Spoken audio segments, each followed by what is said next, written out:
എത്ര കാലമായി എന്നെ കൊണ്ട് ബുദ്ധിമുട്ട് നിങ്ങൾ ഇപ്പം മറ്റുള്ളവരുടെ മുമ്പിൽ കഴിഞ്ഞിട്ടുള്ള അവസ്ഥയിൽ പഠിച്ചു തന്നെ തിരിച്ച് വിളിക്കുന്നുമില്ല.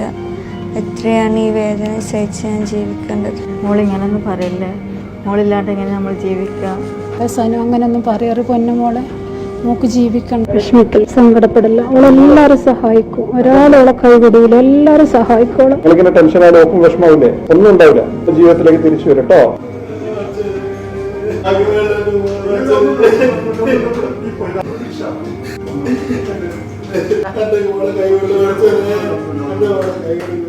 മനസാക്ഷിയിൽ ഏതൊരു മനുഷ്യരുടെയും ഹൃദയം തകർക്കുന്ന വാക്കുകളാണ് ഈ കൊച്ചു സഹോദരി പറഞ്ഞിട്ടുള്ളത്. എത്ര കാലമായി ഉമ്മ എനിക്ക് വേണ്ടി എൻ്റെ ഉമ്മയും ഉപ്പയും ഇങ്ങനെ കഷ്ടപ്പെടുന്നത്? ഇനി എത്ര കാലം ഞാൻ ഇങ്ങനെ വേദന സഹിച്ച് ജീവിക്കണം? പടച്ചവനാണെങ്കിൽ തിരിച്ചു വിളിക്കുന്നുമില്ല. ഇനി എത്ര കാലം ഇതുപോലെ വേദന സഹിച്ച് ജീവിക്കേണ്ടി വരും? എനിക്കാവുന്നില്ല ഉമ്മ, എനിക്ക് ജീവിക്കാൻ സാധിക്കുന്നില്ല ഉമ്മ എന്ന് പറഞ്ഞ് ഈ കൊച്ചു സഹോദരി അവരുടെ മാതാവിന്റെ കൈപിടിച്ച് നൊമ്പരത്തോടു കൂടി പറയുമ്പോൾ ആ സങ്കട വാക്കുകള് നാം ആരും കാണാതെയും കേൾക്കാതെയും മറ്റുള്ള ആളുകളിലേക്ക് ഈ സങ്കടം ഷെയർ ചെയ്യാതെയും പോകരുത്. പ്രിയപ്പെട്ടവരെ, സങ്കടപ്പെടാണ്ടിരിക്കണം കേട്ടോ, ഒന്നും സംഭവിക്കില്ല. ഇങ്ങനെ ബേജാറാവരുത്, എല്ലാവരും സഹായിക്കും കേട്ടോ. ഒരുപാട് ശാരീരിക ബുദ്ധിമുട്ടുണ്ടെന്നറിയാം, വെള്ളം കുടിക്കാൻ പോലും വലിയ പ്രയാസത്തിലാന്നൊക്കെ പറഞ്ഞല്ലോ. എല്ലാം പടച്ച ശിഫ നൽകും കേട്ടോ. പ്രിയപ്പെട്ടവർ, ഒരുപാട് ജീവിത സ്വപ്നങ്ങളുള്ള ഈ കൊച്ചു സഹോദരിയുടെ ജീവൻ രക്ഷിക്കണമെങ്കിൽ നിങ്ങൾ എല്ലാവരുടെയും സഹായങ്ങൾ ഉണ്ടായാൽ മാത്രമേ സാധിക്കുകയുള്ളൂ. അസ്സലാമു അലൈക്കും, എല്ലാവർക്കും നമസ്കാരം. അമർഷാനാണ്. പ്രിയപ്പെട്ടവരെ, ഞാനിപ്പോൾ ഉള്ളത് Kannur baby memorial hospital Thalassery പാറക്കെട്ട് സ്വദേശിയായ ഫാത്തിമത്തുൽ നഫ്സീന എന്ന് പറയുന്ന 23 വയസ്സ് മാത്രം പ്രായമുള്ള കൊച്ചു സഹോദരി ഇരുവൃക്കകളും തകരാറിലായി വളരെ ഗുരുതര അവസ്ഥയിലാണ്. എത്രയും പെട്ടെന്ന് വൃക്ക മാറ്റിവെച്ചില്ലെങ്കിൽ കൂടുതൽ ശാരീരിക ബുദ്ധിമുട്ട് വന്ന് പിന്നീട് വൃക്ക മാറ്റിവെക്കാൻ പറ്റാത്തൊരു സാഹചര്യത്തിലേക്ക് എത്തിമാറുമെന്ന് ഡോക്ടർമാർ വിധിയെഴുതിയാൽ പിന്നെ ഈ കുടുംബത്തിന്റെ സങ്കടം, ഒരു നാടിന്റെ വേദന കണ്ടതുകൊണ്ടാണ് അവസാന പ്രതീക്ഷയോടുകൂടി ലോകമെമ്പാടുമുള്ള മലയാളി സൗഹൃദങ്ങളുടെ മുന്നിലേക്ക് ഈ ഒരു സങ്കടം എത്തിച്ചുകൊണ്ട് ഒരു സഹായ അഭ്യർത്ഥനയായിട്ട് വന്നിട്ടുള്ളത്. പ്രിയപ്പെട്ടവരെ, എന്റെ ശബ്ദം കേൾക്കുന്ന ഈ വീഡിയോ കാണുന്ന ലോകമെമ്പാടുമുള്ള മലയാളി സൗഹൃദങ്ങളെ, നിങ്ങളാൽ കഴിയുന്ന രീതിയിലുള്ള സഹായങ്ങൾ ചെയ്ത് ഈ കൊച്ചു സഹോദരിയുടെ ജീവൻ രക്ഷിക്കാനുള്ള വലിയ രീതിയിലുള്ള ഇടപെടൽ നടത്തണമെന്ന് പടച്ചവനെ മുൻനിർത്തി ഞാൻ നിങ്ങളോടൊക്കെ അഭ്യർത്ഥിക്കുകയാണ്. ഇത്രയും പെട്ടെന്ന് 30 ലക്ഷം രൂപ സമാഹരിച്ചാൽ മാത്രമേ ഈ കൊച്ചു സഹോദരിയെ നമുക്ക് ജീവിതത്തിലേക്ക് തിരിച്ചു കൊണ്ടുവരാൻ സാധിക്കുള്ളൂ. വളരെ പ്രയാസം അനുഭവിക്കുന്ന ഈ ഒരു കുടുംബത്തിനും നാടൊന്നാകെ പരിശ്രമിച്ചാൽ ഈ ഒരു 30 ലക്ഷം കണ്ടെത്താനുള്ള യാതൊരു മാർഗവും ഇല്ലാത്തത് കൊണ്ടാണ് പ്രിയപ്പെട്ടവർ അവസാന പ്രതീക്ഷയോടുകൂടി നിങ്ങളുടെ മുന്നിലേക്ക് ഈ ഒരു സഹായ അഭ്യർത്ഥനയായിട്ട് വന്നിട്ടുള്ളത്.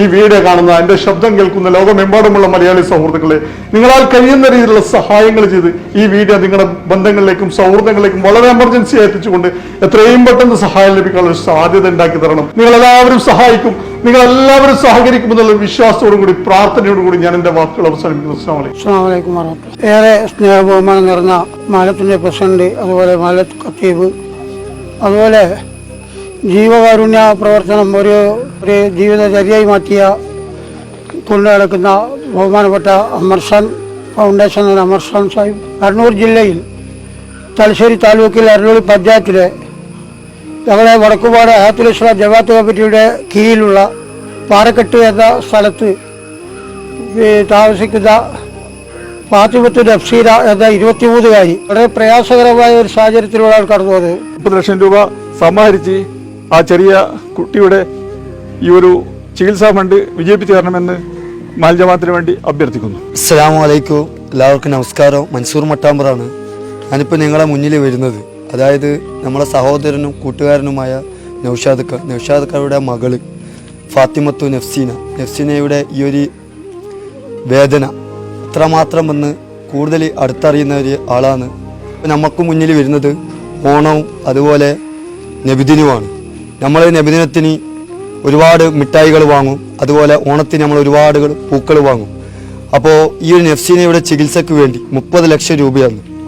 ഈ 30 ലക്ഷം രൂപ പൂർത്തിയാക്കാൻ വേണ്ടി നമുക്ക് ഓരോരുത്തർക്കും ജാതി മത രാഷ്ട്രീയ ഭേദമന്യേ എന്ന് തന്നെ പറയാം, എല്ലാവരും കൂടിയിട്ട് നമ്മൾ വാങ്ങുന്ന ഒരു പിടി പൂവിൻ്റെ പൈസ, നമ്മൾ വാങ്ങുന്ന ഒരു പിടി മിഠായിൻ്റെ പൈസ, ഈ പൊന്നു മോൾക്ക് ഈ പൊന്നു മോളുടെ അസുഖം മാറി പൂർണ്ണ ശിഫയോട് കൂടിയിട്ട് പിതാവിൻ്റെ മുന്നിലും നമുക്ക് മുന്നിലും നിൽക്കാൻ വേണ്ടിയുള്ള ഈ ഒരു ദൗത്യം വിജയിക്കാൻ വേണ്ടി എല്ലാവരും ആത്മാർത്ഥമായിട്ട് നിങ്ങളുടെ വിരൽത്തുമ്പ് കൊണ്ടും അതുപോലെ നിങ്ങളുടെ നോട്ടം കൊണ്ടും ആത്മാർത്ഥത പരിശ്രമം കൊണ്ടും ഇത് പൂർണ്ണ വിജയത്തിൽ എത്തിക്കണമെന്ന് ഒരു പൊതുപ്രവർത്തകൻ എന്ന നിലയിലും നിങ്ങളുടെ സഹോദരൻ എന്ന നിലയിലും ഞാൻ നിങ്ങളോട് അഭ്യർത്ഥിക്കുകയാണ്. പ്രിയമുള്ള സഹോദരി സഹോദരന്മാരെ, കാരുണ്യ പ്രവർത്തനത്തിൽ മനസ്സുള്ള സർവ്വ ജനങ്ങളും സഹകരിച്ചുകൊണ്ട് ഈ കുട്ടിയുടെ ജീവൻ രക്ഷിക്കണമെന്ന് അഭ്യർത്ഥിക്കുന്നു. ഒരു 30 ലക്ഷം രൂപ സമാഹരിക്കാനും ഈ നഫ്സിനയുടെ ജീവൻ രക്ഷിക്കാനും നമുക്ക് സാധിക്കണം.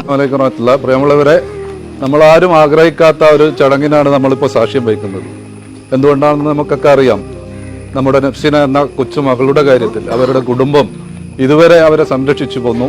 ഇനി കഴിയില്ല എന്നതിൻ്റെ അടിസ്ഥാനത്തിലാണ് ജീവനകാരുണ്യ പ്രവർത്തന മേഖലയിൽ സമാനതയില്ലാത്ത പ്രവർത്തനം നടത്തി വരുന്ന അമർഷാൻ ഫൗണ്ടേഷനെ സമീപിക്കുകയും ഇത്തരത്തിലുള്ളൊരു ദൗത്യത്തിന് വേണ്ടി ഒരുങ്ങിത്തിരിക്കുകയും ചെയ്തിട്ടുണ്ട്. ആയതുകൊണ്ട് മുഴുവൻ ആളുകളും, ഈ കാണുന്ന ഇത് മെസ്സേജ് എത്തുന്ന മുഴുവൻ ആളുകളും ഒന്നിക്കൽ സഹായം ചെയ്തുകൊണ്ട് അല്ലെങ്കിൽ ഷെയർ ചെയ്തുകൊണ്ട് ഈ സദുദ്യമം വിജയിപ്പിക്കാൻ എല്ലാവരും മുന്നോട്ട് വരണമെന്ന് ഒറ്റക്കൽ കൂടി അഭ്യർത്ഥിച്ചു. അങ്ങേയറ്റം പ്രയാസപ്പെടുന്ന ഒരു സാഹചര്യത്തിലാണ് ഈ ഒരു സന്ദേശം പൊതുജനങ്ങളിലേക്ക് എത്തിക്കുന്നത്. ആരൊക്കെ ഈ വീഡിയോ കാണുന്നുണ്ടോ അവരൊക്കെ നിങ്ങളുടെ കഴിവിൻ്റെ പരമാവധി ഇതിലേക്ക് സഹായിക്കണം. അള്ളാഹു ആ കുടുംബത്തിന് സമാധാനം പ്രദാനം ചെയ്യട്ടെ. വിസ ഫണ്ട് ശേഖരണാർത്ഥം നമ്മളിപ്പോൾ പൊതുസമൂഹത്തിലേക്ക് ഇറങ്ങിയിരിക്കുകയാണ്. എല്ലാവരും കഴിവിൻ്റെ പരമാവധി അവരെ കൊണ്ട് കഴിയുന്ന സഹായവും നിങ്ങൾ ഈ മെസ്സേജ് എല്ലാ കൂട്ടുകാർക്കും ബന്ധുക്കൾക്കും മറ്റുള്ള എല്ലാ മലയാളി സമൂഹത്തിനും മുന്നിൽ എത്തിക്കണമെന്ന് അഭ്യർത്ഥിച്ചുകൊണ്ട് ഈ ചികിത്സാ ഫണ്ട് എത്രയും വേഗം സമാഹരിച്ച് ആ കുട്ടിയുടെ ജീവൻ രക്ഷിക്കണമെന്ന് വിനീതമായി അഭ്യർത്ഥിക്കുന്നു.